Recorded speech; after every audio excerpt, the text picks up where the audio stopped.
Okay, so I just watched the episode again. So this is kind of my renewed perspective because there were a lot of things that I forgot. So here we go again. Um yeah, my thoughts about Korra really do still stand. I mean, I don't know. With Mako, I can understand why he was concerned. And I can understand why he said certain things to Korra. Um, what he did with the president, I I'm not sure how to feel about that because on one hand I'm really upset with Mako for having told him Korra and Varric's plan. Um, I was really upset with him when I first watched it and every subsequent time that I did watch it. But I also really understand because I partially understand because he knew something that no one else is believing him about. The fact that the Northern Water Tribe probably did not set off that explosion to the Water Tribe Cultural Center. I know what it's called now. The Water Tribe Cultural Center. And I guess he's thinking that this is his way of, I don't know, seeing justice or something like that. But the only reason why I could understand where he's coming from would be for that reason. But on the other hand, the Southern Water Tribe has been invaded unjustly by the Northern Water Tribe, and he knows that. He saw that. So on that hand, I could be like, okay, I don't understand why he wouldn't let this happen, unless he was just angry at Korra for doing something rash again, or he really did think that this was not going to turn out well. Which, in a way, I mean, there's a huge chance that this could have blown up in her face.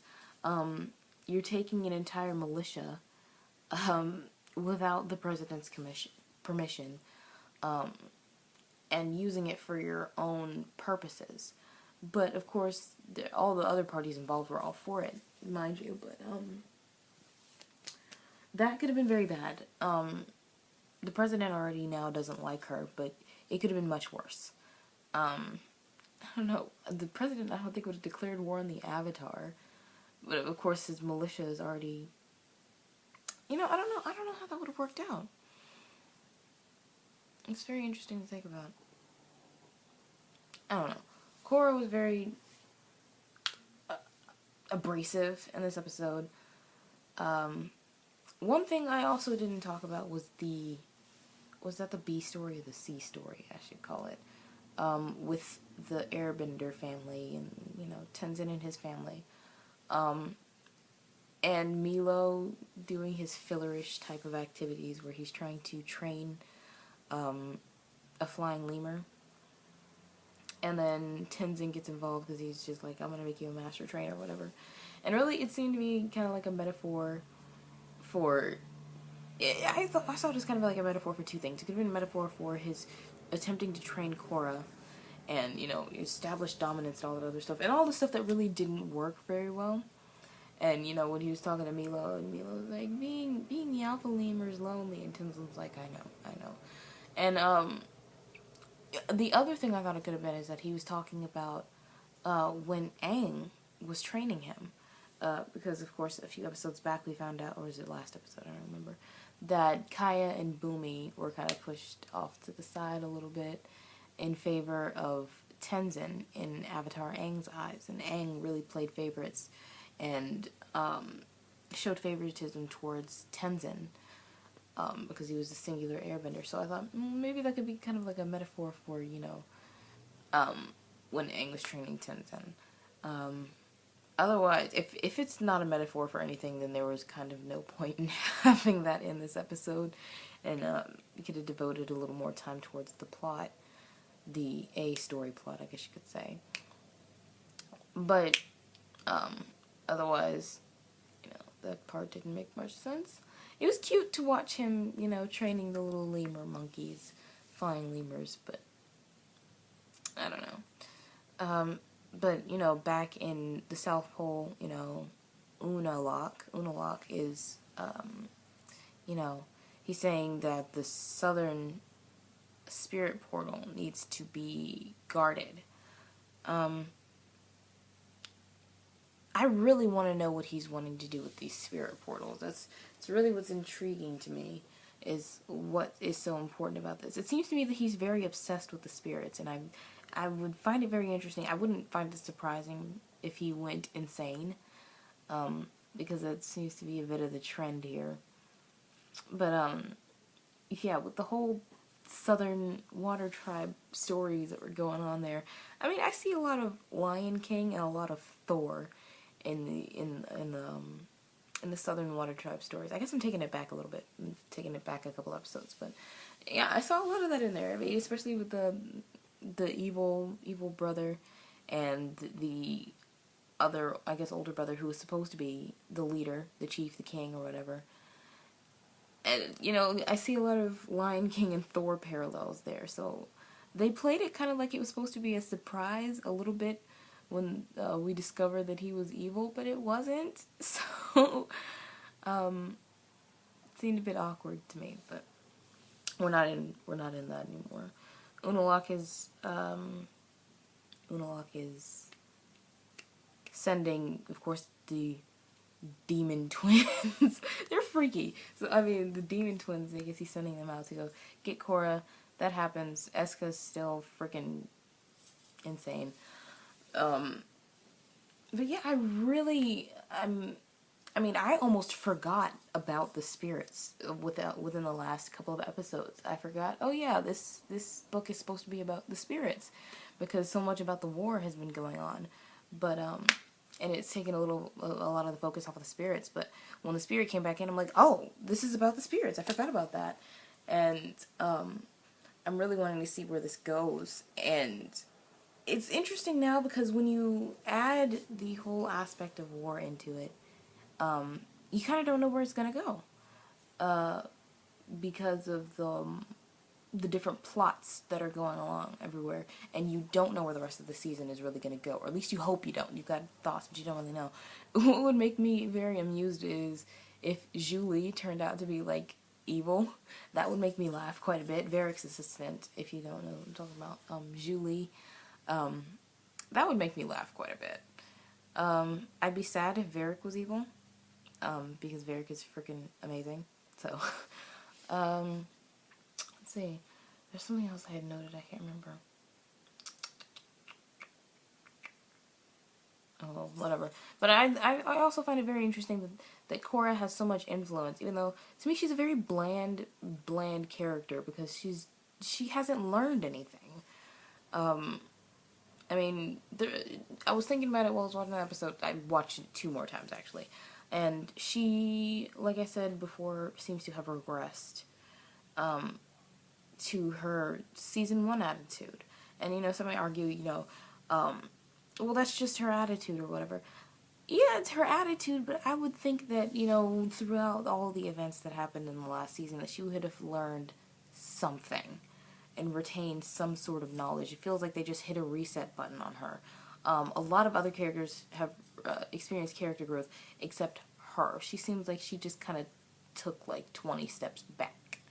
And I mean, at the end of the first season, you know, Tenzin acknowledges, oh, Avatar, Korra, whatever, and she seems like she's grown up, and she seems like, you know, I'm past the part of my life or whatever when I was being stupid, and it just comes back, and it's annoying, because I felt like we were done with that, and we're not, because Korra clearly doesn't learn her lesson about any brooding, any evil middle-aged waterbenders that happen to come into her life. She clearly has not learned anything about that. Because, I mean, when Unalaq comes in, he's emanating Tarlock. I mean, I really don't see, I don't know if Korra is just stupid or what the deal is here, but she just seems very dumb, on some fronts. She's just a act first, think never type of character, and all the rest of the characters have to do the thinking for her, and then she doesn't listen to the thinking, and then she's got to come back and apologize like 3 episodes later and be like, I'm so sorry, I didn't listen to you, blah blah blah blah blah, we forgive you, blah blah blah, you know. And I feel like that's gonna happen again with Mako, because she did Mako wrong, and Mako was right to break up with her, and she's like in the episode like crying about it. Well, she wasn't really crying about it. She was just, which is understandable. Yeah, it's her first relationship ever, and so she's she's upset about it. But her dealings just made me mad. And what's annoying, I think what's really annoying me now, is the fact that the episodes are centering around pretty much only Korra, and Korra to me has become the most annoying character. I don't want to say she's boring because she does stuff, but I don't know. There's nothing going on with her. I don't know how to say this. I guess I could just put it this way. There's nothing really going on with her. She's just Korra. And when you think about Korra, I mean, think about Aang. When you think about Aang, you think about someone who's been not really tortured, but, who has a lot of guilt and a lot of regret. Of course, not at the end. By the end of the season, it's not so much, but he had a lot of regret and a lot of things that he wished he could go back and undo. And he held a lot of this stuff on his own shoulders, and a lot of his learning experiences came from the fact that he had to get over that. And Korra doesn't seem to have any of those learning experiences because I think she sees herself as not necessarily. I think she sees herself as a perfect individual. I don't think she would say that, and I think she sees herself as a perfect individual who knows all because she's the Avatar or something like that, But she doesn't have any guilt for anything. She wants to throw her guilt off on other people and be like, oh, you're not helping, it's your fault if this happens. And I think it's different because we saw that shift between Aang and Korra. And Aang was very humble about everything that he did, pretty much. And Korra is just brash and has terrible people skills. Because, I mean, all these other characters clearly were able to figure out that Unalaq was evil by, like, the first meeting. And she's sitting there, like, 4 episodes later, oh yeah, maybe he's a bad guy. And then she's got to interrogate this dude at Polar Bear Dog Point to figure out, oh yeah, my uncle's doing some bad stuff. I thought that was, I don't know, maybe because Aang was a little more intuitive where people were concerned, and Korra, I don't know, maybe she just takes things at face value, and it's what's annoying me, but yeah, there's that thing. I think maybe that's more or less my gripes with Korra, and I got off topic for talking about the episode again, so my bad. But also about Naga, one little funny little tidbit to add in there, when she was protesting with the Southerners, one of the guys in the crowd was just like, get a real dog, and I went back and heard that. I rewound it like 3 times. I'm like, did he seriously just say that? It was funny to me. He's like, she's walking, she's like on her polar bear dog, walking all slow in front of the people behind her that are protesting. They're just like, get a real dog! And I'm like, oh my gosh, these people. And I also agreed with Lynn and Mako that she shouldn't have protested with them. Because she's just like, oh, I'm going to protest with them to show my support. And Lynn's like, oh yeah, that'll calm them down. And Mako's like, maybe you should just sit this one out, don't do that. And I don't think she should have either, because it made matters worse, and it just wasn't good. And I also find it interesting that everyone seems to think, even the president, I went back and found out that even he thought that the Northerners were responsible. I mean, because I guess it seemed like it should have been the Northerners. And I guess the reason why Mako may have outed Korra is that he was frustrated because of the fact that he knew something and no one was believing him. So maybe that's it, but yeah. It's all I can really think about right now, aside from, Bolin and his new movie star career, I guess you could say. Asami and her sad, not really have anything to do with the plotness. So, yeah, so those are my second thoughts on this episode, and mostly on Korra. So, Yeah. Since I talked mostly about characterization, let me know in the comments what you think about the characters of Korra this time around, if you've watched it. So yeah, thanks for watching. Peace, love, cactus juice.